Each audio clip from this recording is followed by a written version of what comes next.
So here we are this evening. I am on as Smoothbarrel, my human hunter. My wife plays a huntress and has for almost 15 years now, and kind of cool watching her play. She used to be marksman. Uh, we have recently actually switched up the specs, so right now I'm running a Beastmaster, and I have been enjoying it from a damage perspective and utility perspective. So this is going to be a Siege of Borealis 2. Uh, see how it goes. I've run with this tank before, and I believe it was actually fairly smooth. No pun intended, being the smooth barrel. Just to kind of give you a quick rundown here of what we're looking at, some of the utilities that I more commonly use, of course, is the freezing trap and the tar trap. Now, during the affix week where Sanguine is turned on, that's the purple pool that as you kill an enemy, it will drop that pool underneath it, doing 15% of your health in damage to you every 1 second. Um, so it's advised that the tank kite the mobs from that pool.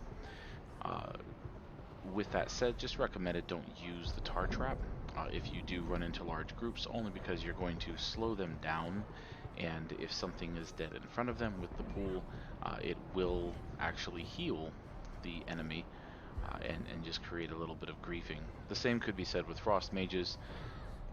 Really, any class that has any type of uh, incapacitating ability or crowd control ability to lock down a target in the pool. This one, this is just going to be fortified. Just the non-bosses will be a little boosted up as far as damage. This one's actually a lot of fun because everybody tries to walk across the water, and 9 times out of 10, someone dies. Doesn't really seem to work legit in their favor. So what I'm going to do is I'm going to just drop down onto the dock and see if I can't actually here we go. We're going to watch the party wipe here. There goes the healer, and there goes the tank getting knocked into the water. Looks like he was able to get back up, and there we go. So, yep, guys, come on. You can follow me. Everything will be perfectly fine. So I'm going to lock down that target there. And we're going to pull some targets in here. And we're going to get these bastards down. Because, you know.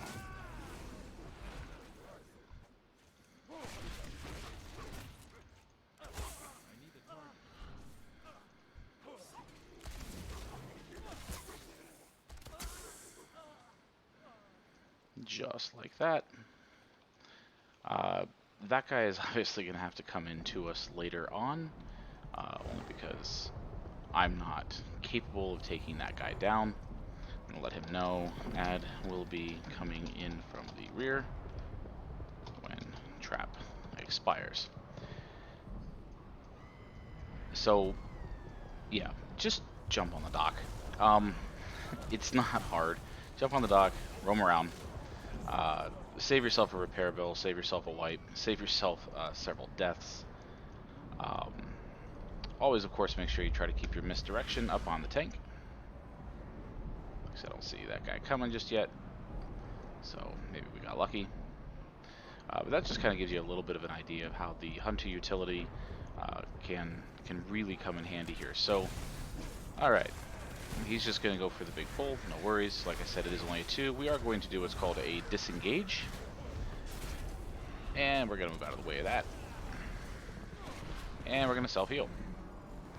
So, there's actually going to be quite a few utilities here that I'm going to be doing very quickly, just because hunters, depending on the situation, have to be very quick and on their feet on the fly. So I'll try to give you a rundown as to what I'm doing as the fights are progressing. I'm not too overly concerned about top end damage. Again, this is only a 2. With that said, folks, if you are monitoring for your damage, if you are trying to get to the top of the meters, some advice I would give you is, yes, damage is important, as all of you who know me and who have seen any of my videos could tell you that although damage is important, it is also more important to utilize all of the mechanics that you have in battle. So this, obviously, this could be a lot of fun here. Disengage again, get out of that route. So our tank is, looks like DPS is kind of taking some cleave damage there, which is really no worries. Our healer looks very capable of bringing folks up, but the healer probably doesn't like seeing those large pulls. I know I do not. Obviously, a lot does depend on the tank, the mitigation, and of course the threat from your other DPSers, and their capabilities to mitigate damage as they pull that threat. So we're just going to kind of continue here and not stand on the stuff, just like that. So this boss is actually, excuse me, this boss is actually rather simple mechanics. You just have to run from the boss. That's all. There are no bombs that are up yet, so now that there is one, we're gonna walk him right in front of this boss, right in front of this bomb. So we're gonna say, come here. Run away, little girl. And on the hook, and run him into the bomb. Beautiful. We're going to run him into another bomb. Keep in mind, some groups actually are not aware. You can DPS this boss while he is in pursuit of you. So, just with that said, feel free to DPS that boss. Run away, little girl. Run away. The other variable to take into consideration as well is the ads. There are a considerable number of ads that will constantly be up, and they will be going after your healer by default. So depending on the level of Mythic and depending on your DPS's capabilities, it is still recommended that when the boss is in hot pursuit of a person in your party, get those ads down as quick as possible. Your healer will thank you. Beware. And run away, little girl. Run away. It'll actually keep those ads from going out of control with multiple different engagements happening across the battlefield here. So, one thing to note about this commander, you see that horse right there? He does a trample, and it is a knockback. So if you see him aiming the horse at you, don't stand in front of it. Again, on high-end mythics, such as the ones with Grievous, where your team member, any damage actually that hits your team member and brings them under 90% health, will actually continue to damage them and puts a damage over time where they're hemorrhaging almost, and it will bring them down. So the healer will struggle to bring the party back up. So just kind of a recommendation, if there are mechanics and if there are damage elements that you can avoid, such as like maybe not running down here when all that gunfire is going off, stuff like that. Your healer will thank you, because right now, if Grievous was turned on, your healer would actually need to, and I'm gonna actually artillery those guys because it's only a 2. They'll thank me in the morning. Had Grievous had been on, every one of those team members would have most likely died by the time that they got to the spotter that was at the end of that run, only because they will begin to hemorrhage that damage over time, and the healer is not going to be as effective with on the move mechanic healing as opposed to stationary. So just kind of putting into perspective there that that one move right there could have cost your party a win, and it would have been another long run back from your respawn point. So again, we're just looking at the direction of the horse. Beware. And you know, he doesn't look too happy there, so we're just gonna kind of pluck him a little bit, give him some love. Looking good. So we're gonna come up on the Cannoneer boss now. This one's actually a lot of fun. Most likely he's gonna run right in there, get all the guys on him.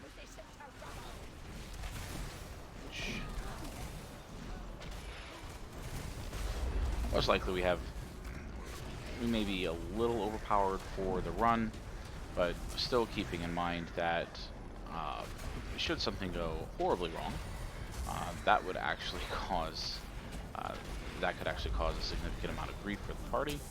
And of course, for every death that you incur, it is dropping your time down. So we're looking good, Looks like this guy wants to run. We'll send Fuzzy Puppy after him, and we'll send a Murder of Crows. Who doesn't love some birds? Saying, Red Ram, Red Ram. This boss fight's fairly simple in ways of mechanics. She does have a clear the deck. It is a cleave attack. Periodically, she's going to jump from her location here onto the boat, such as, and she is going to order an artillery barrage, which of course you have to dodge. It doesn't actually have to be clean 100% open area. Just find a small shaded area that doesn't look like there's a swirly, and you're perfectly fine.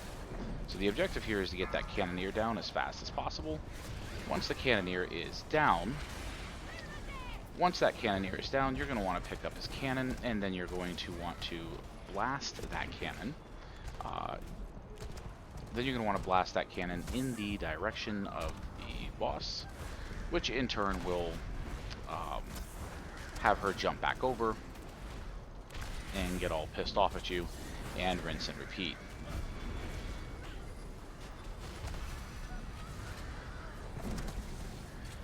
Looks like we did have a couple of people who failed the safety dance here. No worries. We will do everything that we can to get these folks back up here and see if maybe we can't dodge some things in the process. That's all it is. It's not a fight where you have to really run all over the place and get all stupid with it.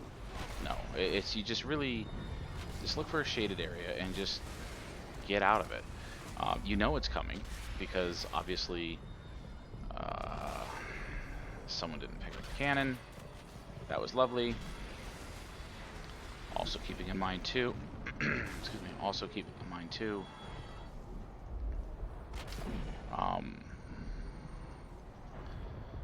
gonna be a wipe here.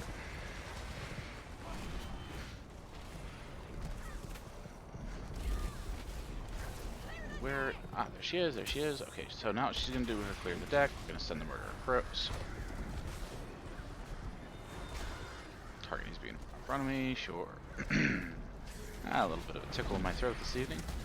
Also looks like I have some threat on me, which is no problem because if I really needed to, I could just drop that frost trap there and lock him down. So that just goes to show that it's not 100% about the beefiness of the tank, or if the tank dies, that the party is just completely crap out of luck. It's more about the mechanics. Some of these fights, that's really all they are. Just dance around, DPS, mitigate with what you can, and continue on. So let's continue here. And again, if Grievous was on, their healer would be hating life right about now. It's because of all the gunfire. So we'll go ahead and catch up with our tank and the rest of the party, which looks like the tank may be already struggling. So I think what we need to do is give him a little bit of Styrite love. The Terrifying Roar, it's purple, it's big, it's mean. Don't stand in it. If you are a shaman, please, if you see that swirly purple, and if you notice that there may happen to be some mobs like the ones that are over to our left, in preparation for that fear going off. Uh, Throw your tremor totem down. I know it only lasts for 8 seconds, but the cast time itself on that spell is maybe more like 4. So if you could get that tremor totem down, you could save your group from having to run into the middle of a group unexpectedly here. So the one mob you're going to want to bring down first is this Bildrad Tempest. The Bildrad Tempest here, you'll notice, has a heal, has Revitalizing Mist. Nobody uses their interrupts, so it's just kind of a, yeah. He could actually sit there and just kind of spam heal his party members. So it looks like now we have even more goodies, more fun. Beware. Here comes the roar. And we go. And go ahead and get some good haste boost here.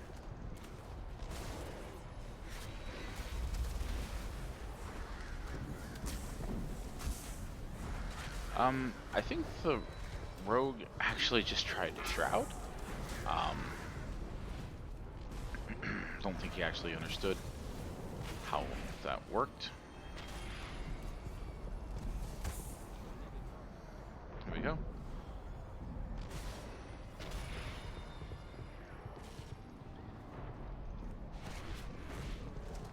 Some of the other things you can do with the loss of control. Beware. You could do the everyman for himself, which does come in handy. And it looks like we have lost the tank again. So we are going to freeze that, or at least make the attempt to, as the fit has completely hit the shan. Right. So, bad pull, obviously. It's kind of humorous, actually.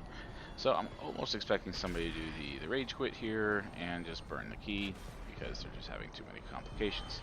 13 deaths for a tier 2 mythic by this part in the instance. That is actually unacceptable. All things considering, the mechanics of the boss with the explosions on the ground, sure, I could look past that.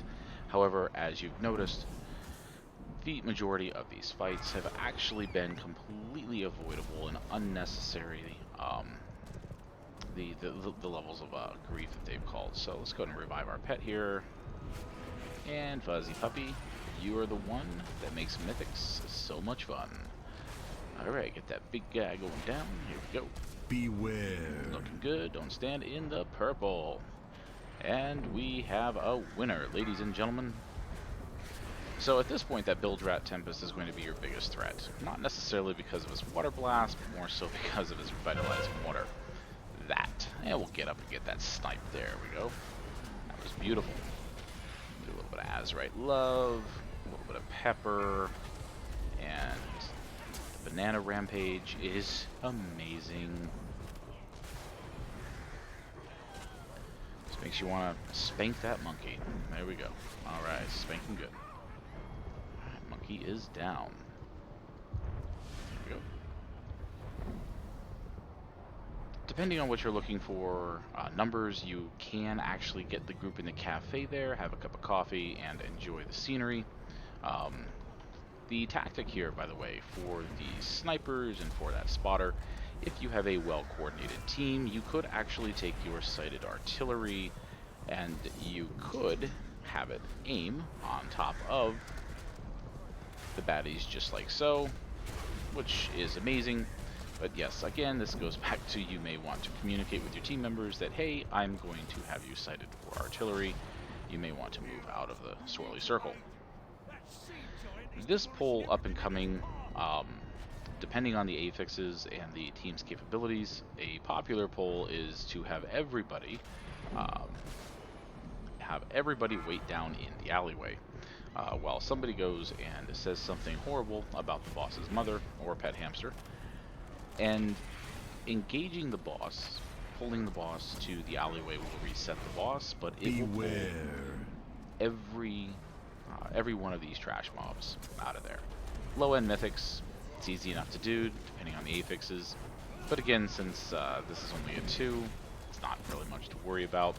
It is a large pull, and so that is tight quarters in there, especially if you do have a couple of the commanders on their horses. You could have wall-to-wall tramples, no pun intended there. Those could be devastating. Easiest thing at this point, my recommendation would be have the whole team go back down the alleyway and just pull the boss. That way they know everyone's coming. They just do. Kind of wondering.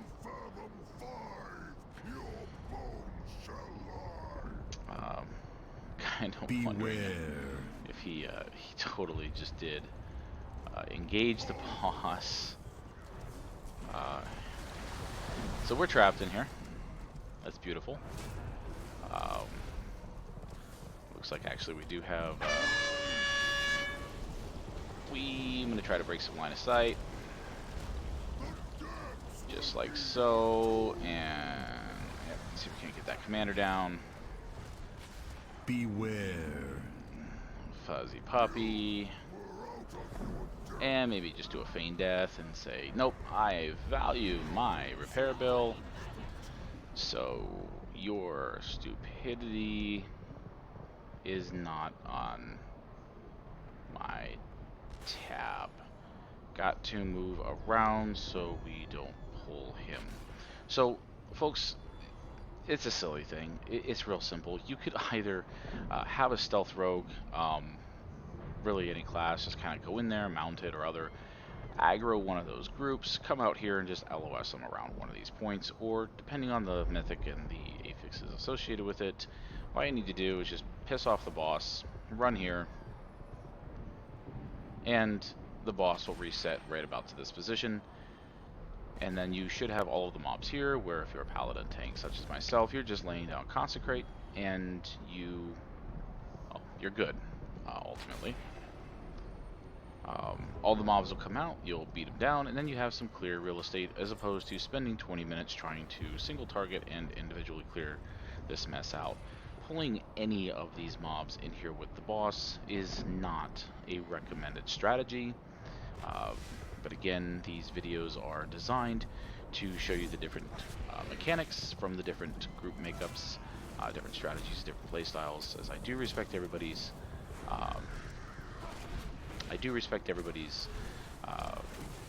opinions, and I do respect everybody's feedback on how things could be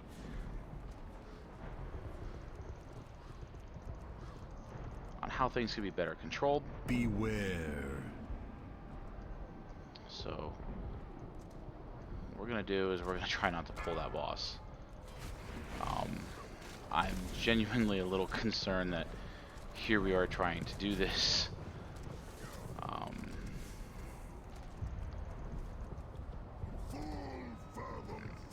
This was reckless.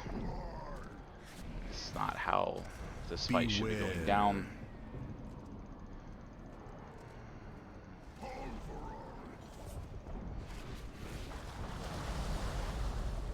The plus side is we will get.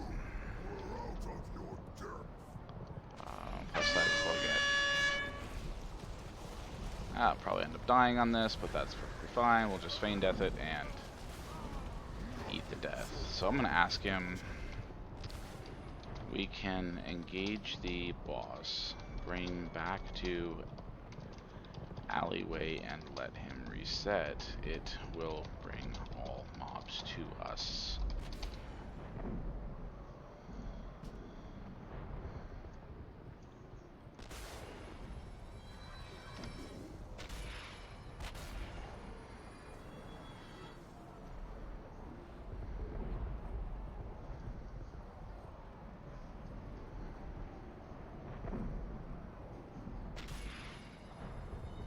It's all about tactics, all about strategy. Again, I do value feedback, I do value opinion, and I do respect different tactics and things.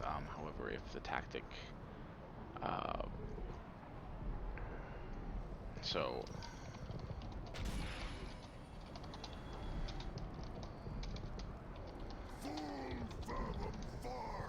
threat sucks.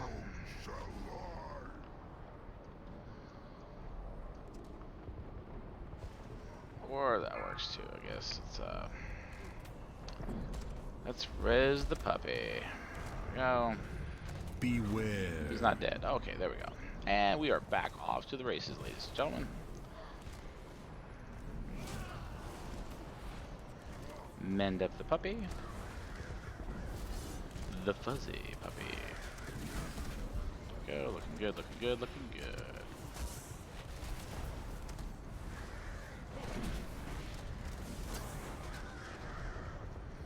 See how much easier that was? If it's a low-end mythic like this, you've got the mitigation and you have the DPS, that's really all it takes. With this boss, it's all about placement. As an example, that boss should be faced in the complete opposite direction of this fountain. Why do you ask? Because he has a stream that he lays down when he pulverizes the ground. That crashing tide, as you can tell, it's lethal if a non-tank were to stand in that. As a paladin tank, what I typically like to do is I typically like to bubble through the first iteration of that, because just like that, now one of our hiding spots are useless. Because if the fit were to hit the Shan, we can't be on this side, because as soon as we were to touch that, that's it. We'd have to figure out another way to break line of sight. Hopefully we can actually get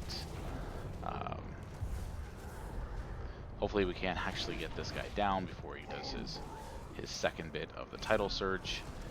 I'm not 100% optimistic, so this may have to tingle some,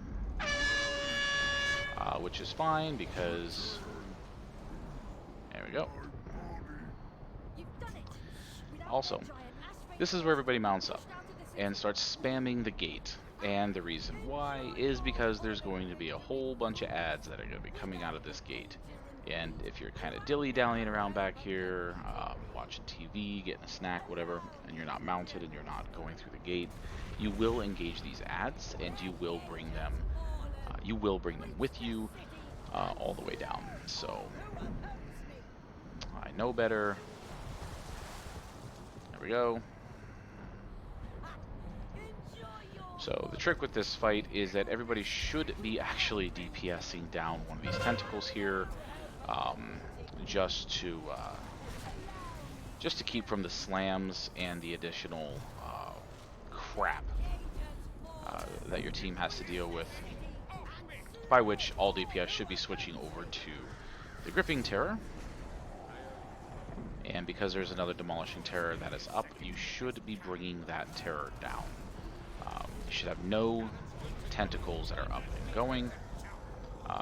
When all is said and done, try to move together as a cohesive unit, because this is the part that healers absolutely despise, when half of the party has decided to go off, just like I did, and somebody needs a heal.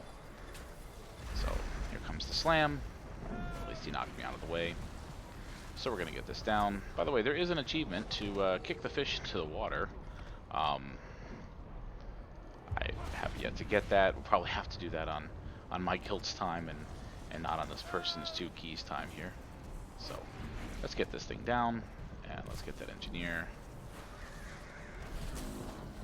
This might suck. Yep. So it does look like we have another one up, and we'll shoot this bad boy down. Just like so. And I got Putrid Waters. If you have a Mass Dispel, if you do have a... if you do... Oh, this is no bueno. This is no bueno, no bueno. I'm going to go ahead and self-heal. Gotta try this again. this again. And try this again. So, my pet is dead. Yes, it is worth rezzing the pet just to beat the hell out of things. Yep. We're gonna go ahead and pop a lust. Just because. Get this bad boy down. Ooh, stuff. Stand in the stuff. And come on, fuzzy puppy. And we'll get away from people, because you know, it's just rude to blow everybody up as they are trying to win. And we'll kick a fish for the win. Get the other terror down. Fire it already. Come on. There you go. Hooray. We win. We don't completely suck. We win. +1, but a win is a win. And so let's go over here and check out our loot. And see what we got.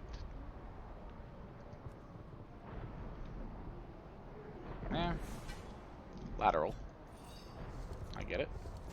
So look in the warrior, rogue. Nope, nope, nope. Alright. Have a great night, folks. And we'll just bow down.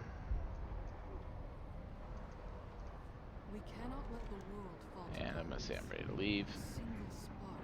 So, good fight, good experience overall, and definitely a few quirks that we ran into. I'm gonna go ahead and show the meter here. Obviously, it's healing, so we're going to show the damage done here. So, here's what we're looking at from a damage perspective. This is actually really good. When we talk about damage and we talk about somebody being at the very, very top, we'd like to ensure that your top performing DPS is not really that far off from your lowest performing DPS, or else it is considered a carry. Even if the other person is being utilized in a completely different mechanic, a whole different utility, it is still technically a carry, and it can weigh down a group.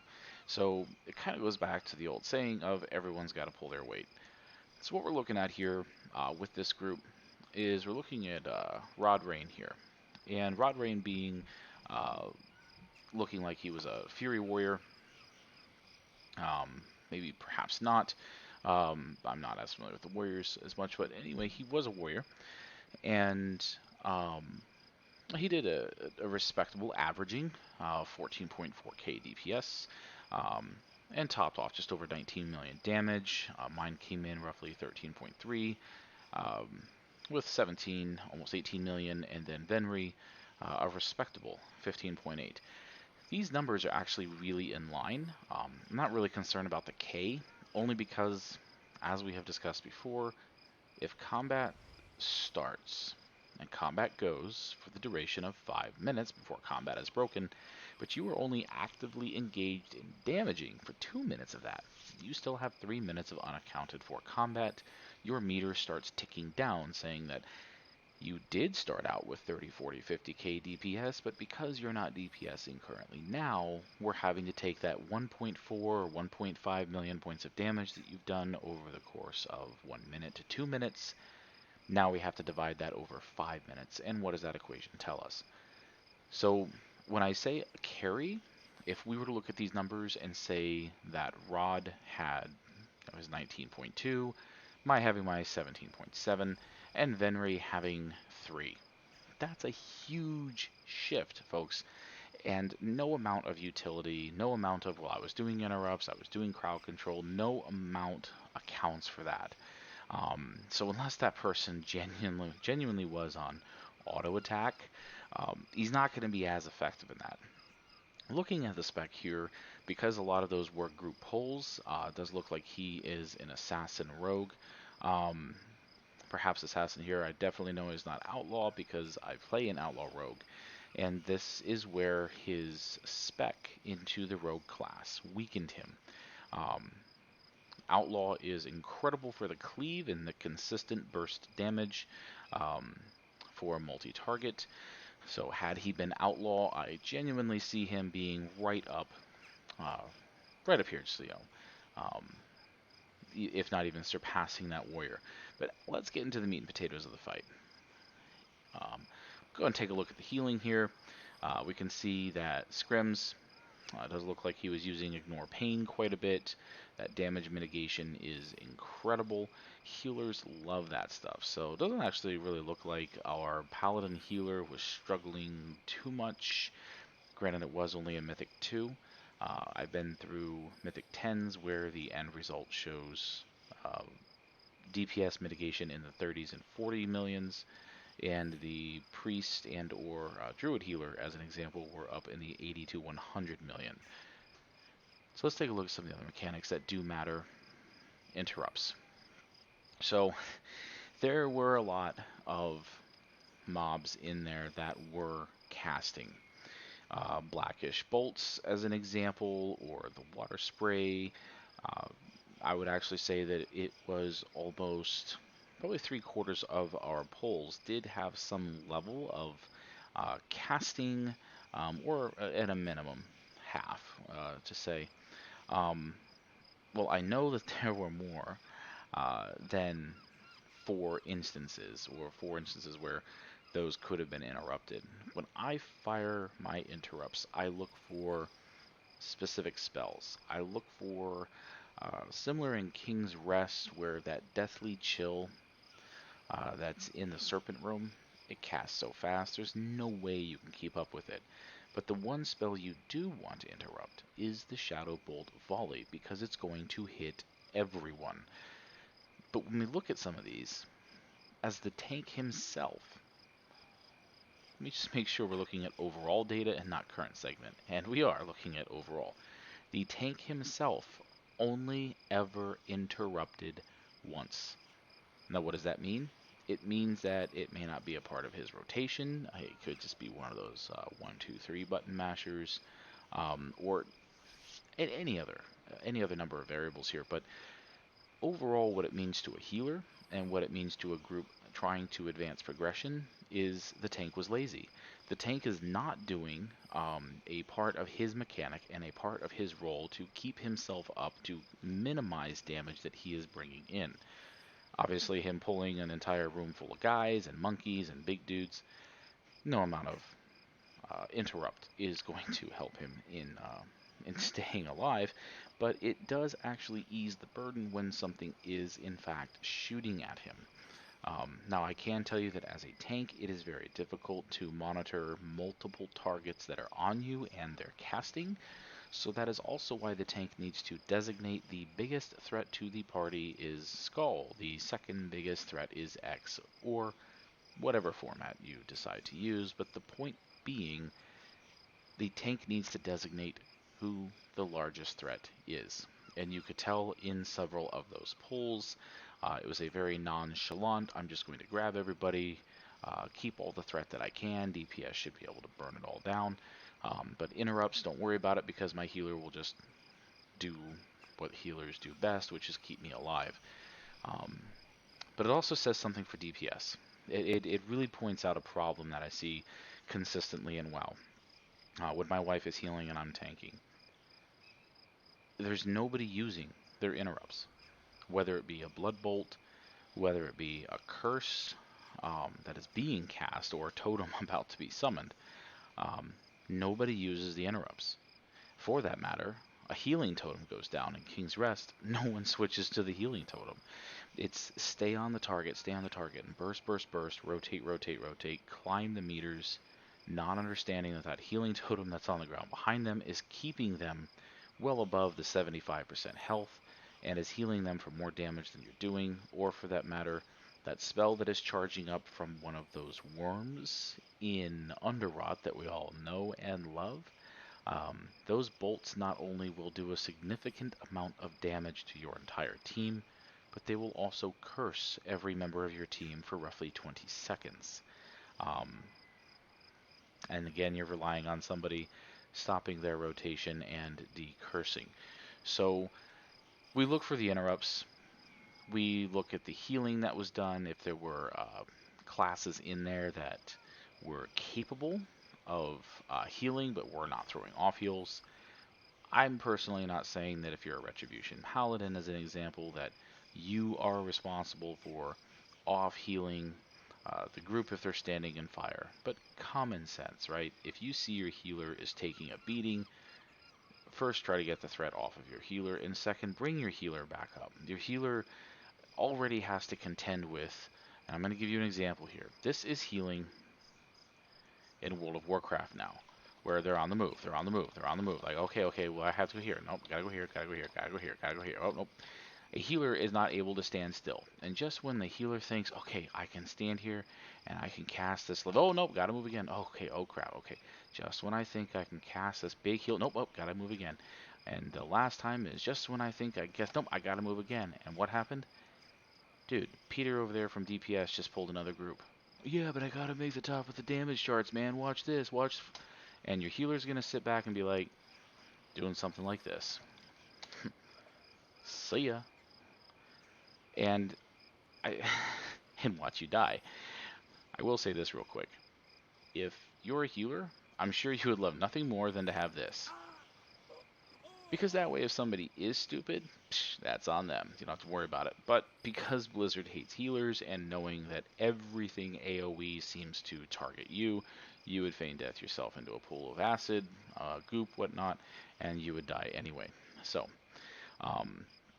going back to the mechanics there, the other important thing I want to take a look at is the damage taken. This is very important from a healing perspective and from a mechanic perspective and a class makeup. If you're taking very melee heavy classes into dungeons that have the sanguine affix, and then you get yourself confined in a tunnel like in Tol de Gore, and then the whole row of those sewers are just covered in this purple goop, that could be a problem. But because everybody's melee, they have no choice but to engage targets up close and personal, regardless of whether or not that target is stuck inside of the goop.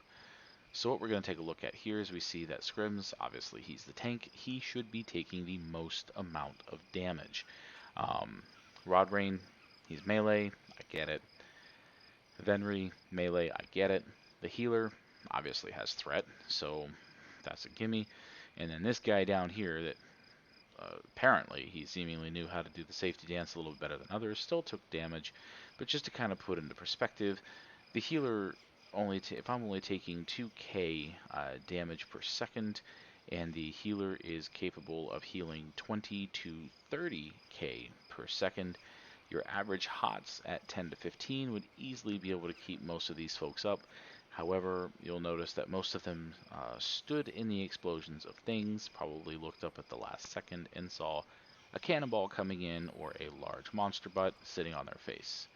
Either way, it is very important to notate that, as I always say, just because you are at the top of the damage meter does not mean that you played the game well, because you are taking a considerable amount of damage, roughly 40% of the damage that the tank did overall. You have taken that. It's not to discredit the player or knock the person behind the keyboard as much as it's the mechanic that they are used to with that class could be better, and that is why we do these videos. That is why we are learning together. That's why our guild learns together.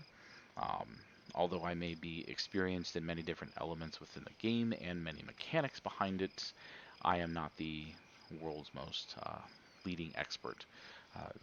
But I would like to think I am smarter than the average bear. So, with that said, we're going to go ahead and cut this video off here for the evening. I do want to thank all of you for watching. Hope you had a wonderful time in our Siege of Borealis 2 run. Yeah, so just remember, just come on, just get onto the dock. Come on, there you go, and just go this way. Just go this way. 20 seconds is gonna save you a lot of headache. So, anyhow, this is gonna be Smoothbarrel signing off, aka Dreadhammer, and we will catch you on the next video. So, Have a wonderful night from all of us here at Facta. See you next time.